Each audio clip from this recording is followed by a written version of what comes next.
오늘 본문의 배경은 예수님께서 하늘로 승천하시고 얼마 있지 않아 예수님을 따르던 제자들과 사람들에게 성령님이 임하십니다. 그때 성령의 불이 뜨겁게 임하자 주변의 사람들이 이상한 기이한 현상을 보고 그 성령을 받은 그 마가의 다락방 주변으로 사람들이 모였을 때 베드로가 성령의 감동을 가지고 이 사실, 이 현상, 그리고 자신들이 모여서 기도했던 이유들을 예수 그리스도의 구원하심, 부활하심을 가지고 설교하는 장면 중에 이 성령이 임하심에 대해서 이야기하는 것입니다. 오늘 여러분들이 경험한 이 성령님이 임했을 때 어떤 일이 나는가를 이렇게 세 단어로 말하죠. 자녀들은 예언할 것이며 젊은이들은 환상을 보고 늙은이들은 꿈을 꾸게 될 것입니다. 여기 예언과 환상과 꿈은 다른 것이 아닙니다. 성령께서 주시는 그것은 우리 미래를 향한 이야기이며 우리 미래를 향해 우리가 보게 되는 환상이며 또한 우리 마음속에 품어야 되는 꿈이라는 것을 말하고 있는 것입니다. 그런데 성령께서 임했을 때 이런 일들이 일어난다고 했는데 이 성령님이 구약에서 나타나 역사하실 때와 신약에 나타나 역사하실 때는 약간의 차이가 있습니다. 물론 같은 한 성령님이십니다만 굳이 이름을 짓는다면 구약의 성령님은 하나님의 영이라고 말할 수 있을 것 같아요. 그러나 신약에서 우리가 경험하는 성령님은 예수님의 영이라고 말할 수 있을 것 같아요. 물론 예수님이 하나님이시니까 하나님의 영이면서 예수님의 영이 맞습니다. 그럼에도 불구하고 구약은 왜 하나님의 영이라고 말하는 게 더 합당하다고 생각하냐면 구약의 성령님은 모든 믿는 자들에게 임한 것이 아닙니다. 그들과 늘 항상 함께한 것이 아닙니다. 하나님의 특별한 사람들에게 특별한 일이 있을 때만 성령님이 임했습니다. 그리고 계속 임하는 것이 아니라 하나님 판단에서 더 이상 그에게 성령님이 있을 의미가 없다고 생각하시면 떠나버리시고 다시는 오지 않았습니다. 그런 의미에서 구약의 성령님은 아주 특별한 이들만이 경험할 수 있는 아주 특별한 축복이었습니다. 그러나 신약에서 경험하는 성령님은 모든 믿는 자들의 삶 가운데 임하는 하나님이십니다. 그것도 아주 특별할 때만 임하시는 게 아니라 늘 함께 하셔서 우리의 식구가 되어주는 것처럼 우리 삶 속에 영속적으로 그리고 우리의 일상 속에서 늘 함께 하시는 하나님을 경험하는 것입니다. 저는 그래서 여러분들 베드로가 경험했던 예수님, 그 하나님은 그와 함께 할 때 늘 함께하는 하나님이셨어요. 어쩌면 저는 이 베드로가 3년 동안 예수님과 함께했던 시간 속에서 그 인생에 가장 귀하고 감사할 일은 무엇일까? 예수님하고 함께 다녔더니 빵이 떨어지면 주님이 빵을 만들어 주시고 또 풍랑을 만나면 주님이 풍랑을 잠재워 주시고 또 병이 되면 주님이 병을 낫게 해주시는 그 은혜, 그것도 분명 감사할 일이었겠습니다. 있었을 것입니다. 그러나 그것만이 기쁨이라면 빵 떨어져야 주님 만나는 거예요. 그렇죠? 풍랑 일어야 주님 만나는 것입니다. 그리고 병 들어야 주님 만나는 거예요. 그렇다고 여러분 맨날 주님하고 함께 하려고 맨날 굶주리고 살 수도 없고 맨날 병들 수도 없고 맨날 풍랑 만날 수도 없잖아요. 베드로가 주님과 함께 할 수 있었던 것의 가장 큰 기쁨은 어쩌면 그것보다는 하나님과 늘 함께하는 기쁨. 어젯밤에도 하나님과 함께 저녁을 먹었습니다. 어젯밤에도 하나님과 함께 한 방에서 잠을 잤습니다. 어제도 하루 종일 하나님과 함께 길을 걸으면서 진리에 대해서, 구원에 대해서, 인생에 대해서 그 말씀을 들었습니다. 어제도 나는 하나님께 예수님 안녕히 주무세요. 내일 아침에 뵐게요. 내일 아침에는 아마 일찍 출발해야 될 것 같아요. 예수님 편안하게 주무세요. 저 오늘 예수님과 함께해서 너무 행복했어요. 그게 더 기쁨이었을까요? 아니면 예수님하고 다니니까 병도 낫고 예수님하고 있으니까 빵도 생기고 예수님과 함께 다니니까 풍랑 걱정도 없어가 더 큰 기쁨이었을까요? 저는 그런 의미에서 지금 베드로 인생의 가장 큰 기쁨은 풍랑이 잠재워져. 물론 풍랑이 잠재워지는 건 기쁘죠. 그렇다고 베드로의 일생 살면서 풍랑을 몇 번이나 만났겠습니까? 병이 낫는 기쁨, 그것도 기쁘죠. 그러나 베드로가 그 병 걸려서 주님의 치유가 필요한 시간이 얼마나 됐겠습니까?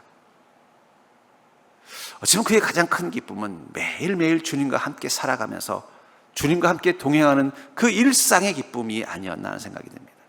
그러면서 여러분, 성령님은 그 베드로에게 임했던 그 기쁨을 우리가 경험할 수 있도록 하나님이 주시는 선물인 줄 믿으시기 바랍니다. 왜냐하면 베드로도 3년 동안 예수님과 함께하면서 매일매일 같이 밥 먹고 같이 호흡하고 같이 생활하고 같은 길을 걷고 같이 고민하고 같이 근심하고 예수님이 십자가에 달릴 때는 같이 눈물로 통곡하고 예수님 부활하실 때는 같이 기뻐했던 것처럼 우리는 성령님과 매일 같이 함께하면서 그분의 음성을 듣고 그분의 발자국 소리를 듣고 그분과 함께하고 그분이 기뻐하는 일에 함께 기뻐하고 그분이 낙심하는 일에 함께 고통스러워할 수 있다는 것. 저는 그게 바로 그리스도인의 복, 바로 성령이 임한 인생 가운데 임하는 복이라고 생각합니다. 그렇다면 여러분들은 이미 베드로처럼 날마다 주님과 함께하는 복을 누리게 되었는데 그 예수 그리스도의 영이신 성령과 함께하는 믿음으로 살 때 우리에게 임하는 그 기쁨은 구체적으로 무엇일까요? 저는 베드로의 이 고백을 통해서 우리 인생 가운데 임하는 그 기쁨을 여러분들이 깨닫고 그 기쁨을 누리고 사는 자가 될 수 있기를 주의 이름으로 축복합니다. 먼저 우리가 우리 소소한 우리 삶의 한 지점에 성령과 함께하는 그 일상의 삶을 주님과 함께 동행할 때 우리는 주님의 마음이 되어 사는 기쁨을 알게 된다는 거예요. 우리가 성령님과 함께 동행하면 무엇을 경험하느냐? 주님의 마음이 되어 사는 기쁨을 경험하게 된다고 성경은 말하고 있습니다. 17절에 보니까 하나님 말씀하시기를 말세 내가 내 영을 모든 육체에 부어주리니, 모든 육체에 영을 부어준다라고. 왜 영을 육체에 부어줄까요? 물론 육체는 영을 담는 그릇입니다만 이 육체에 부어주는 이유가 있다고 생각합니다. 그것은 그 영이 그냥 그 영으로 머무는 게 아니라 그 육체에 영향을 주기 때문입니다. 예수 그리스도의 영이신 성령님이 우리 안에 들어오면 그 순간부터 우리는 무엇을 해요? 예수님 안에 거하면서 주님의 마음이 어떠한지, 주님의 생각이 어떠한지를 알게 되는 것입니다. 제가 이 기숙사, 대학원 때 기숙사 생활을 했는데 같은 과 같은 반에 있는 목사님 중에, 전사님 중에 저랑 안 맞는 분이 계셨어요. 내 스타일이 아니었어요. 조금 마음에 안 드는 스타일인 분이 있었어요. 그래서 저 사람은 별로다. 그래서 같은 반에도 좀 교제를 안 하고 좀 거리를 뒀어요. 근데 어쩌다 보니까 기숙사에 같은 방을 쓰게 된 거예요. 4명이 같은 방을 쓰는데 하필이면 같은 방에 다 있게 된 거예요. 그래서 처음에는 그렇다고 해서 뭐 내가 마음대로 할 수 있는 상황이 아니어서 어쩔 수 없이 이제 하면서 앞으로 이제 벌써 기숙사가 이제 6개월, 이제 3개월 하고 이제 방학하고 또 다음 3개월 하니까, 여기 3개월만 어떻게 있고 다음번에는 좀 다른 데로 옮겨달라고 우리 기숙사 관장님께 부탁을 해야 되겠다 하고는 이제 3개월을 같은 방을 쓰는데 내가 생각했는 분하고 좀 다른 거예요. 난 되게 그분을 좀 불편하고 나랑 안 맞는다고 생각했는데 보니까 사람이 괜찮은 거예요. 속도 깊고 또 정도 있고 또 화끈한 면도 있고 믿음에 대한 확신도 있고 열정도 있더라고요. 그래서 그 3개월 동안 있으면서 내가 사람을 잘못 봤구나. 그래서 가까워졌어요. 그 다음에 3개월 후에 다시 이제 방을 배정받게 될 때 어떻게 했을 것 같아요? 제가 그냥 계속 그 방에 있게 됐어요.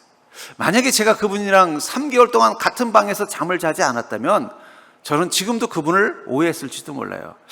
왜냐하면 그 학교 수업 시간에 봐만 보는 얼굴, 또 주변에 이제 그분하고 같이 같이 목회를 같이 하면서 그분과 관계했던 분들이 가지고 있었던 평가를 들으면서 오해할 뻔했는데, 내가 막상 그분과 함께 매일매일 먹고 자고를 하다 보니까 그 사람의 속과 생각과 마음을 알고 나니까 내가 오해했구나, 좋은 점이 많구나, 그걸 깨닫게 된 거예요.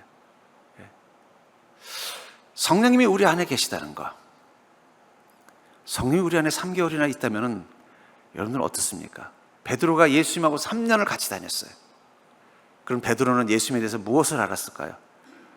예수님은 생선 좋아하시잖아요. 제가 생선 구워왔어요. 예수님은 열심히 주무셔야 되잖아요. 제가 불 다 잠자리 챙겨놨어요. 예수님은 이런 사람들 싫어하잖아요. 저도 알고 있어요. 예수님이 이럴 때 이렇게 하셔. 주님의 마음을 아는 거예요. 주님 무슨 생각을 하는지 아는 거예요. 제가 전에 섬기던 교회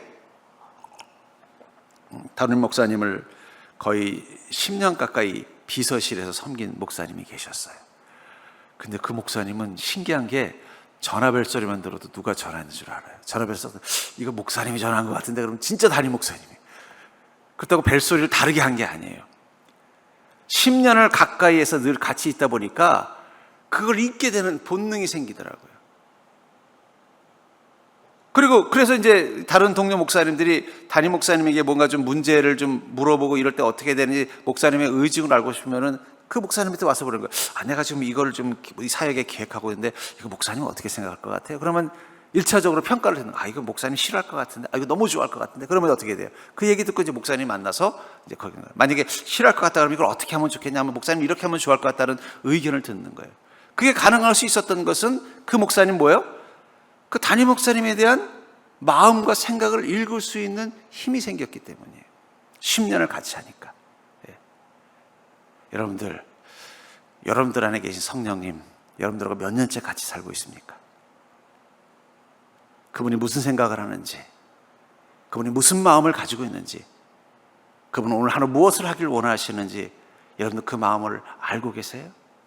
마침 그 기숙사에 또 같이 또 대학원에 공부하는 목사님이 기숙사에 들어왔어요. 근데 이 목사님은 좀 특이했어요.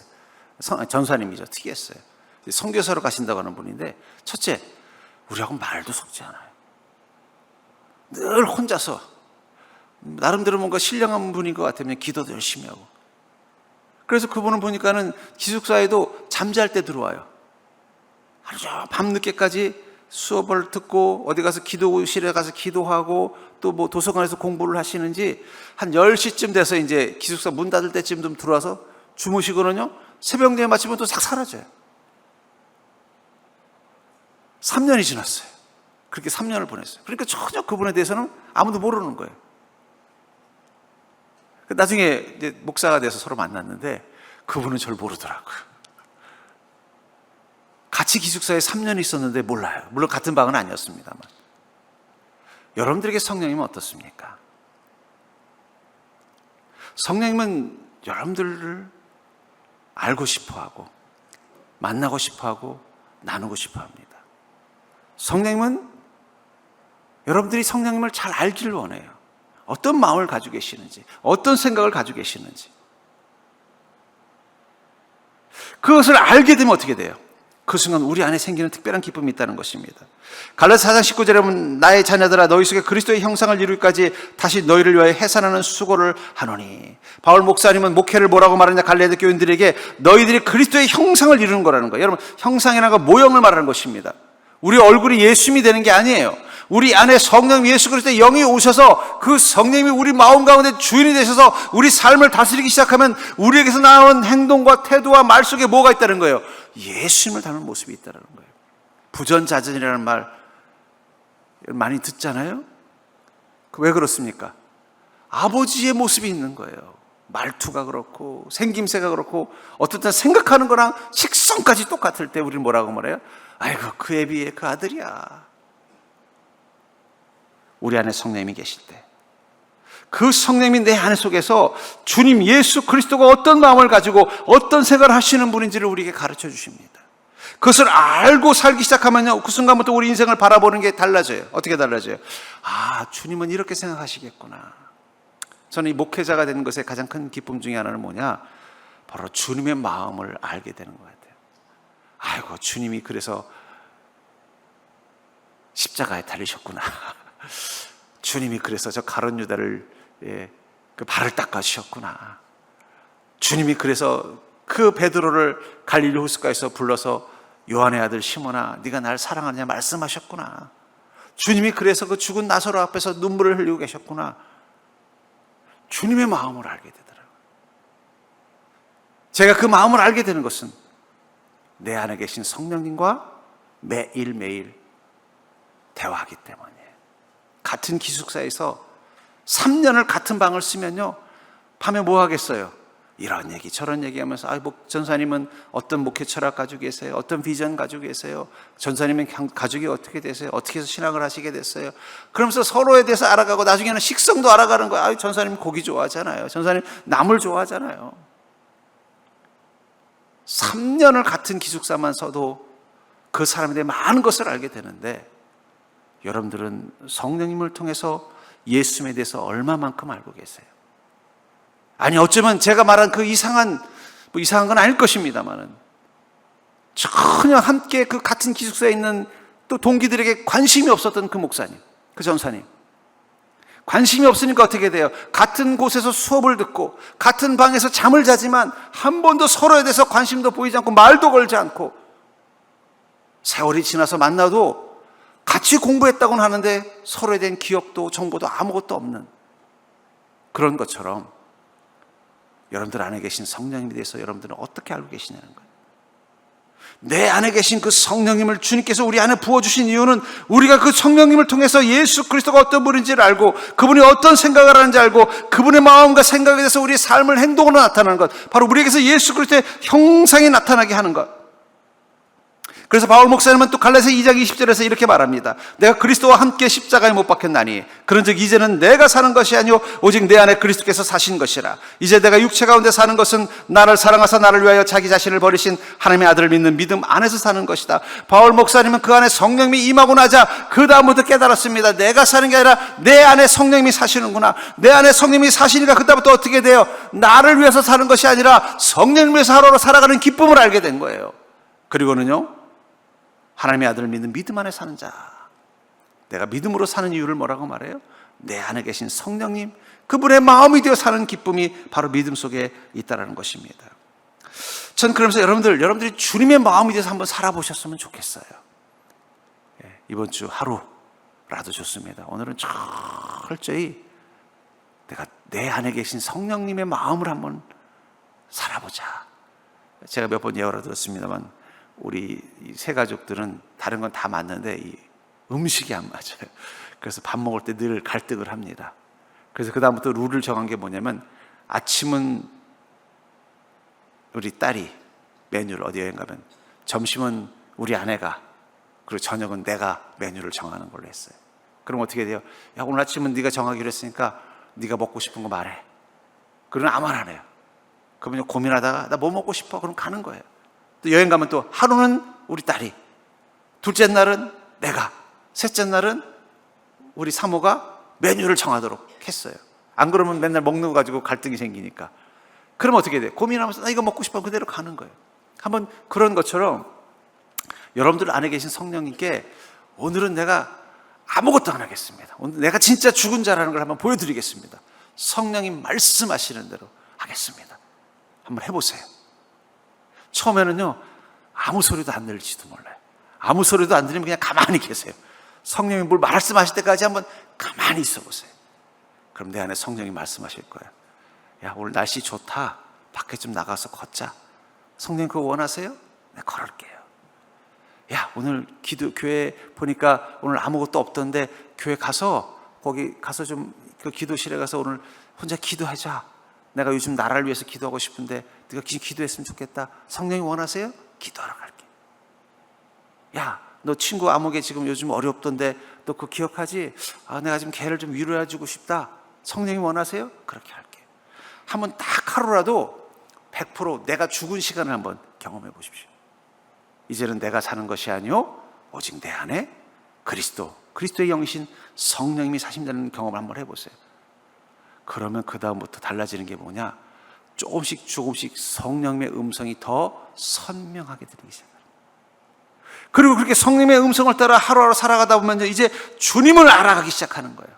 아, 주님이 이런 마음이셨구나. 주님이 이런 생각을 하고 계시는구나. 주님은 이런 일을 행하기를 원하시는구나. 그 순간 여러분들, 내가 주님과만 있다는 게 얼마나 기쁘고 행복하고 복된 인생인지를 깨닫게 되는 줄 믿으시기 바랍니다. 성령님이 여러분들 안에서 여러분들 기다리고 계셔요.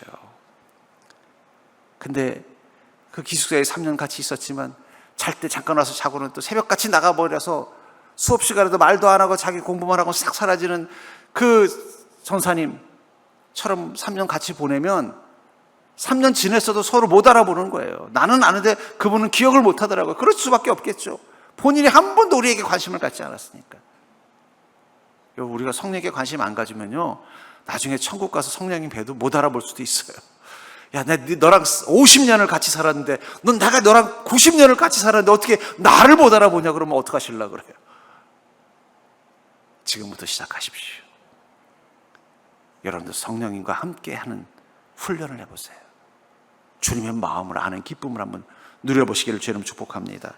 이렇게 성령님과 함께하는 주님의 마음이 되어 사는 사람들에게 나타나는 두 번째 축복은 뭐냐? 깨어있는 영혼으로 사람들과 사는 기쁨을 알게 된다는 거예요. 우리의 영혼이 깨어나서 사람들과 사는 기쁨을 알게 된다는 것입니다. 18절에 보니까 그때 내가 내 영을 내 남종과 여종에게 부어주리니, 여기 종들에게 부어준다. 종은 어떤 존재예요? 종에게 제일 안 좋은 건 뭐냐? 자기 생각이 있으면 안 돼요. 그렇죠? 종이 자기 생각을 가지면 어떻게 돼요? 주인을 잘 말을 안 듣거나 아니면 주인이 시키는 대로 안 하게 돼 있어요. 그리고 늘 종들은 어떤 마음이에요? 시키는 것만 하려고 하는 마음이 있어요. 근데 자기가 깨어있는 종들, 영혼이 있는 종에게도 두 가지 특징이 있습니다. 하나, 아까도 말한 것처럼 주인과 대립이 되는 종이 있어요. 자기 생각이 있으니까. 영화 옛날에 스파르타쿠스라는 영화가 있습니다. 그건 뭐냐면 로마의 이 검투사 이 노예들이 반란을 일으키는 거예요. 근데 그 반란을 일으켜서 우리에게 자유를 달라고 로마와 싸우다가 비극적으로 끝나는 그런 스토리예요. 그러면 영혼을 가진 종은 자꾸 주인하고 대립하게 돼 있어요. 아담과 하와가 그런 종이 된 거예요. 반대로 또 영혼이 살아있는 종은요, 주인을 위해서 더 유익한 종이 될 수도 있습니다. 그게 요셉입니다. 여러분, 요셉은 하나님의 종이었지만 하나님의 종으로만 산 건 아니에요. 그는 보디발 장군의 종으로도 살았어요. 근데 그는 보디발 장군 종으로서도 영혼이 있는 종이었어요. 그러니까 어떻게 했어요? 어떻게 하면 우리 보디발 장군에게 내가 도움이 될까? 이 일은 보디발 장군이 이렇게 하면 더 잘 될 것 같은데, 혹은 보디발 장군이 어떤 명령을 내리면 이런 뜻이죠? 예, 알겠습니다 하면서 하나를 하면 열을 할 수 있는 종이 된 거예요. 그러니 보디발 장군 눈에 뭐가 보이는 거예요? 쟤는 다른 종하고 좀 다르다. 다른 종들은 그냥 시키는 것만 하고 어떻게 하든지 내 눈을 피해서 요령이나 피우고 깨나 피우려고 하는데 얘는 나를 보고 나를 이해하고 나를 위해서 더 유익이 되는 걸 찾아 고민하는구나. 여러분, 직장에서도요, 어떤 직장 사장님이 어떤 직원들을 더 사랑해요? 영혼이 있는 직원을 사랑합니다. 시키는 것만 하려고 하고 그냥 나는 월급 받은 만큼만 하려는 그런 직장 사장님이 아니라는 거예요. 요셉은 보디발 장군 집에서도 영혼이 있는 종으로 살았어요. 하나님 앞에서만 영혼이 있는 깨어있는 종이 아니라는 거예요. 또 죄수로 들었을 때도 그는 영혼이 있는 종이었어요. 그러니까 어떻게 돼요? 간수가 보니까 얘는 죄수로 쓰기엔 아깝다 해서 간수처럼 사용하게 만들었어요. 이번엔 바로 왕의 종이 되었습니다. 거기서도 그는 깨어있는 영혼 가지고 바로 왕을 유익하게 할 수 있는 일을 고민하며 찾아갔어요. 바로 왕이시여, 이럴 땐 이렇게 하시면 더 큰 재산을 모을 수 있습니다. 이렇게 하시면 더 백성들을 지켜낼 수 있습니다. 이렇게 하면 더 강한 왕이 될 수 있습니다. 나중에는 그 말을 듣더니 어떻게 돼요? 보디발 장군이 이 영혼이 살아있는 종으로 사는 요셉을 보더니 어떻게 돼요? 자기 아내 말고 모든 걸 다 맡겼다고 말하고 있잖아요. 죄수로 있으면서도 영혼이 있는 종으로 살았습니다. 그랬더니 어떻게 됐어요? 간수처럼 살았다고 말하고 있어요. 바로 밑에서도 영혼이 있는 종으로 살았습니다. 그랬더니 어떻게 했어요? 바로가 아버지라고 부르는 자가 됐어요.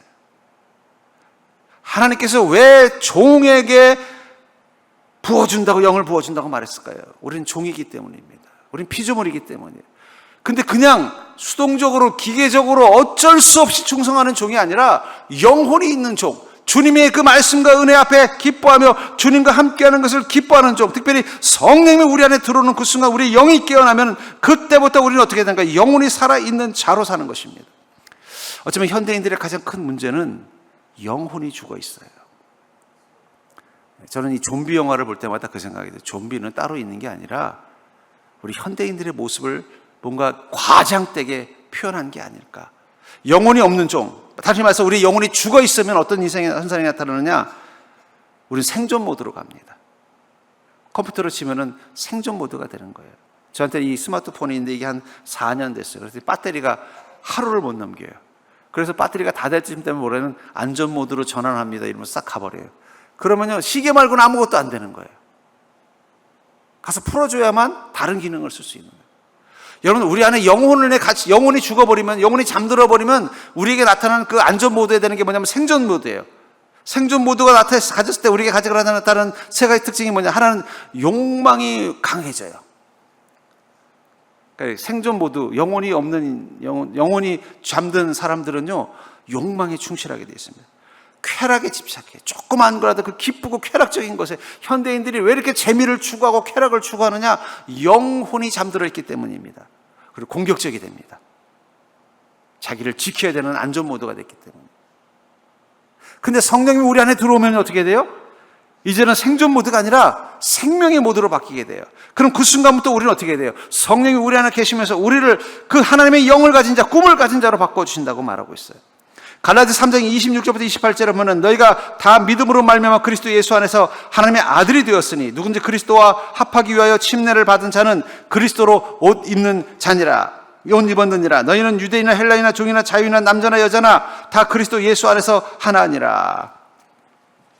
우리 안에 계신 성령님이 우리의 영혼을 깨우시면 이제는 영혼이 살아있는 생명처럼 사는 자, 영혼이 깨어있는 자로 이 땅을 살아가게 될 때 우리에게 나타나는 세 가지를 뭐라고 말하냐. 우리가 하나님의 자녀가 된 모습, 그리고 그리스도의 옷 입은 모습, 그리고 그리스도 안에서 모든 사람들과 하나가 될 수 있는 능력을 가진 자가 된다고 말하고 있다는 거예요. 제가 보진 않았습니다만 어떤 유튜브 영화 보니까 그런 영화가 있더라고요. 어떤 사람의 장기를 이식을 받은 사람들이 다 초능력자가 돼서 뭐 이렇게 좌충우돌 하는 그런 영화가 있다 그러더라고요. 저도 그냥 본 게 아니라 그 광고 비슷한 스포일러만 봐서 내용이 뭔지 잘 모르지만, 근데 그게 주는 인사이트가 있다고 생각해요. 우리는 성령님이 이식된 자입니다.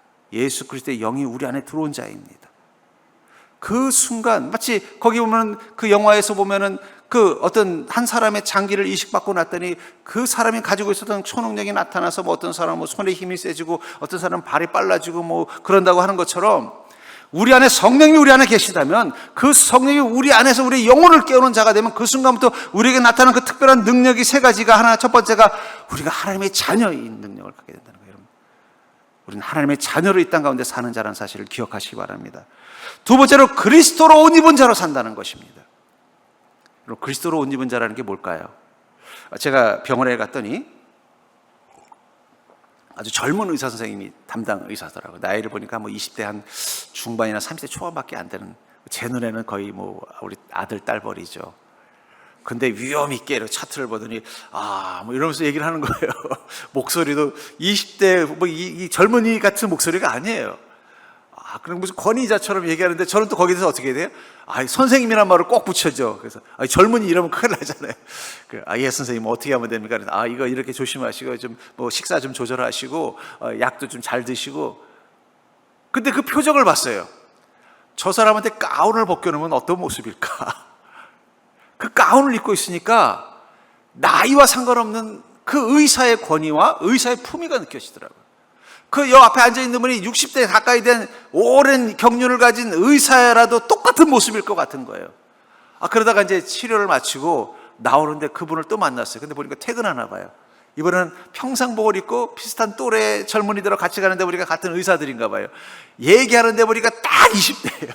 무슨 게임 얘기하고 밥 먹는 얘기하고, 같은 사람인데 같은 병원 안에서 경험했는데 무슨 차이예요? 가운을 입었느냐 벗었느냐의 차이라는 거예요. 왜 우리가 성령님이 우리 안에 들어와서 우리의 영혼을 깨우면 우리가 그리스도를 옷 입는 자가 될까요? 그 옷을 입는 순간 우린 찌질한 인간이 아닙니다.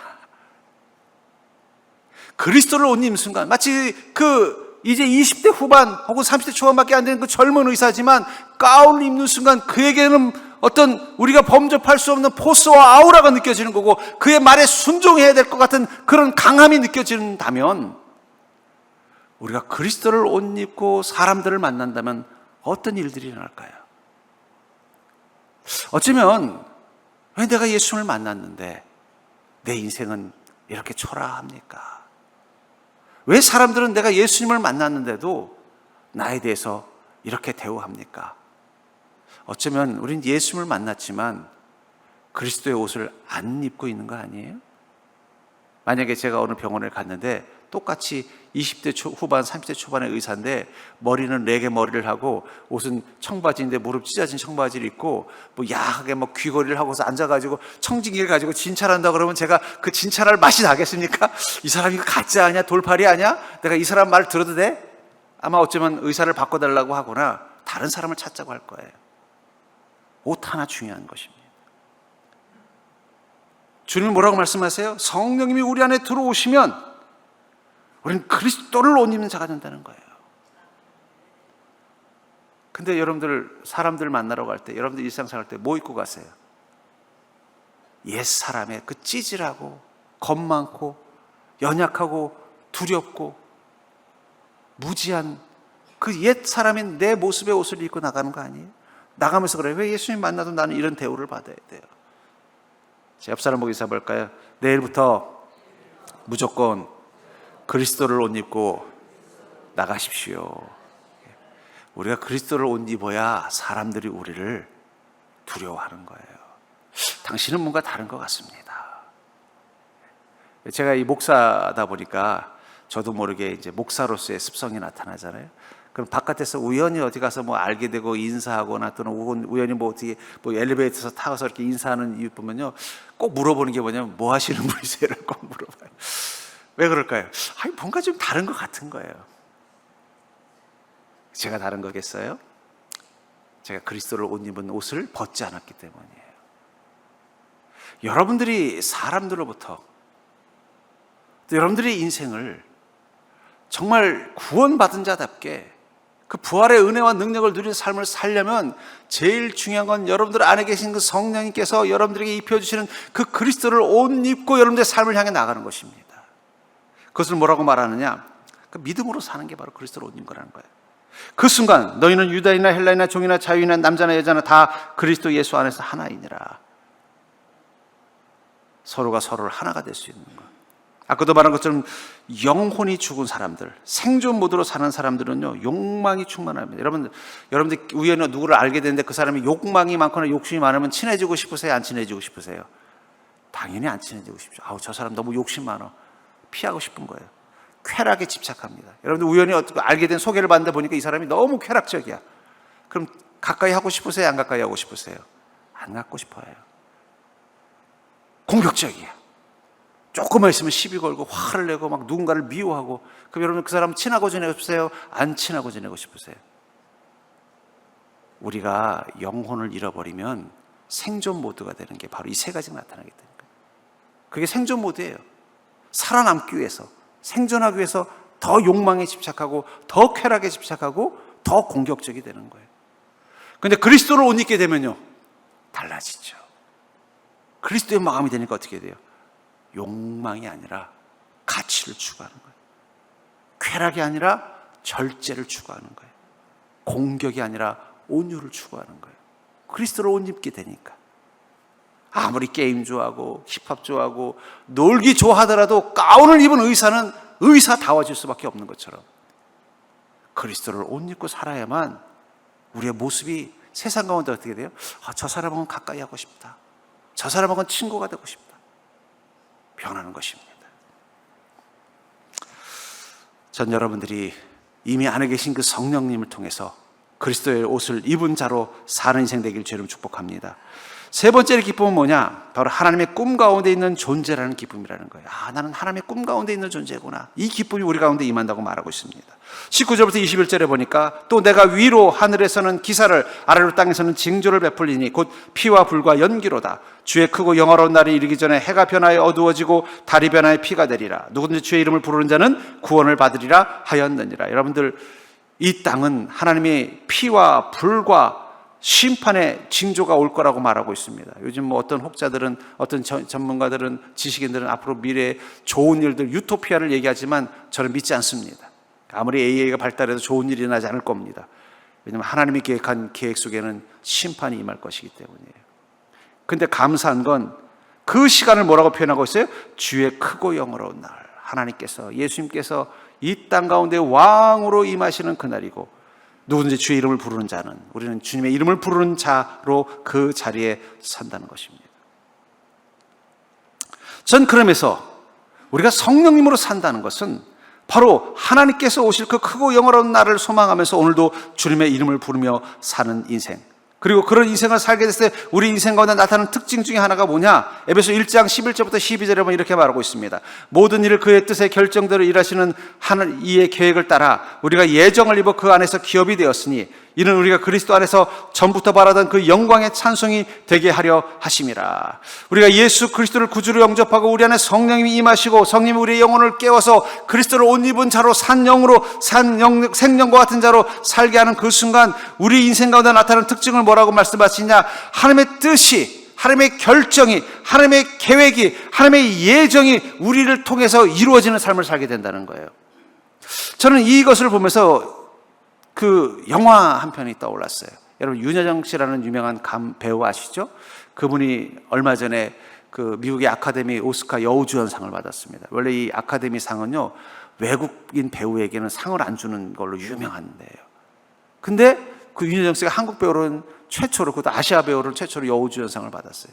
근데 그분이 그 여우주연상을 받았던 영화 제목이 뭐냐면 미나리예요.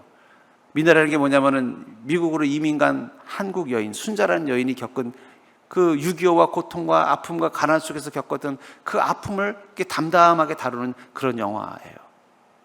그 영화 속에서 그 윤여정 씨는 순자라는 이름을 가지고서 하루하루 고통과 외로움과 절망을 이겨내면서 살아가면서 자기의 삶을 찾아갑니다. 그것 때문에 여우주연상을 받아가지고 아카데미 시상식에 있는 모습을 보면서 그 생각이 들었어요.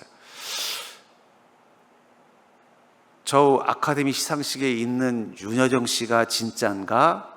아니면 미나리의 인생을 살았던 순자 씨가 진짜인가?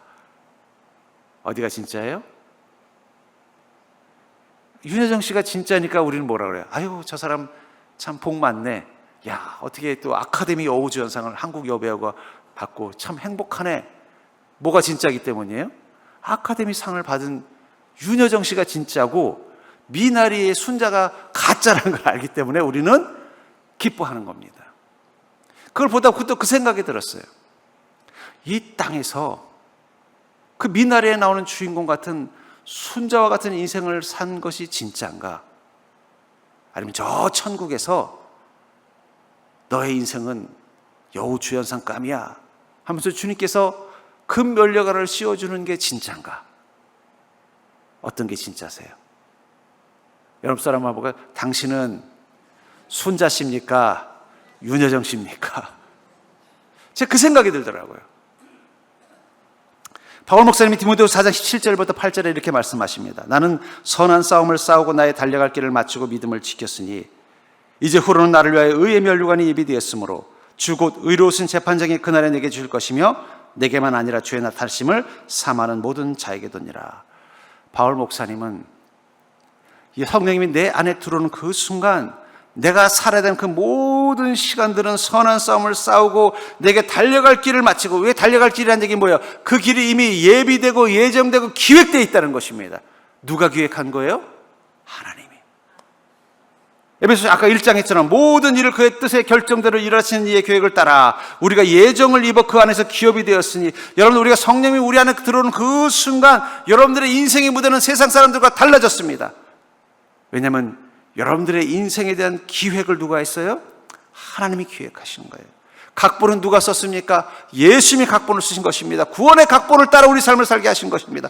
누가 연출하시는 거예요? 성령님이 연출하시는 거예요. 그래서 성령님이 매일매일 여러분들 아침마다 여러분들을 깨우시면서 뭐라고 말씀하실까요? Ready, action. 그게 매일매일의 하루라는 거예요. 우리는 저 하늘에서 오스카상을 받기 위해서 오늘 이 땅에서 미나리를 찍고 있는 것일 수도 있어요. 하루하루 우리의 삶이 그 미나리에 나오는 그 순자씨처럼 고통과 슬픔과 아픔과 절망의 시간들을 온몸으로 견디며 살아야 되는 시간일 수도 있어요. 그걸 바울 목사님 뭐라고 말해요? 나는 선한 싸움을 싸웠다는 거예요. 바울 목사님이 그 하나님께서 자신의 무대로 인도하지 않았다면, 그리고 하나님의 그 기획과 예수님의 시나리오와 성령님의 그 연출을 통해서 살지 않았다면 그는 다른 인생의 무대를 살았을 것입니다. 유대 공회원이 되어서 어쩌면 승승장구해서 베냐민 집하니까 제사장은 못했어도 높은 지위에 갔을 것입니다.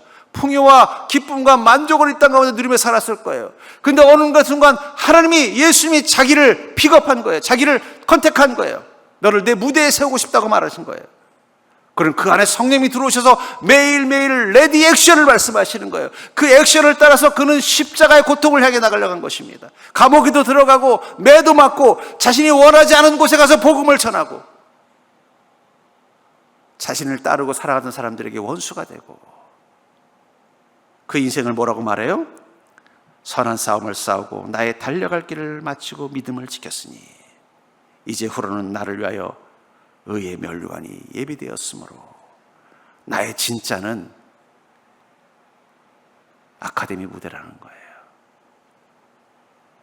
그날이 내게 주실 것이며 내게만 아니라 주의 나타나심을 사모하는 모든 자에게 도니라. 크고 영화로운 날 주의 이름을 부를 수 있는 우리에게도 주님은 똑같이 우리를 하나님의 무대로 부르신 것입니다. 우리에게는 그 영화에 보면요, 불행한 사람이 있고 행복한 사람이 있고 풍요로운 사람이 있고 가난한 사람이 있고 억울한 사람이 있고 남을 억울하게 하는 사람들도 있습니다. 그럼 여러분들 영화 속에서 그 사람들 보면서 뭐라 그래요? 악당 보면서 저런 천하의 악당 그럽니까? 아니면 저 사람 연기 잘하네 그러나요? 정말 가난과 고통 속에서 찌질하게 사는 저 인생 보면서 아이고 불쌍해라고 생각해요? 아니면은 야 저분은 어떻게 저렇게 연기를 잘하나? 여러분들 우린 지금 미나리를 찍고 있는 겁니다. 우리의 진짜는 여기가 아니에요. 우리의 진짜는 천국에 있습니다. 그것을 위해서 하나님은 우리를 위하여 각본을 쓰셨고 기획을 하셨고 예수님은 우리를 위하여 구원의 각본을 쓰셨고 성령님은 우리 안에 오셔서 매일매일 레디 액션을 외치는 거예요. 제가 연기하는 배우들을 이렇게 봤더니 연기하기 전에 어떻게 하는지 알아요? 씬이 있어요. 씬을 딱 하면은 이 배우들이 이렇게 딱 대기를 해요. 동선 딱 하고 스톱을 해요. 그 앞에서 레디 액션 딱 치면 그때부터 연기를 하는 거예요. 우리가 왜 성령님 앞에서 멈춰야 되느냐? 지금 성령님이 우리에게 레디 액션을 말씀하시는 거예요. 너 오늘 하루 이렇게 살아라. 예수님이 주신 그 각본대로 이렇게 살아라. 그분의 말씀, 그분의 명령, 그분의 사명의 각본대로 오늘 하루 이렇게 살아라. 레디 액션. 제대로 안 하면 어떻게 돼요? 감독이 컷! 다시 찍자. 너무 NG 많이 내지 않았으면 좋겠어요. 주님, 마음은 원인데 맨날 저는 죄 짓고 삽니다.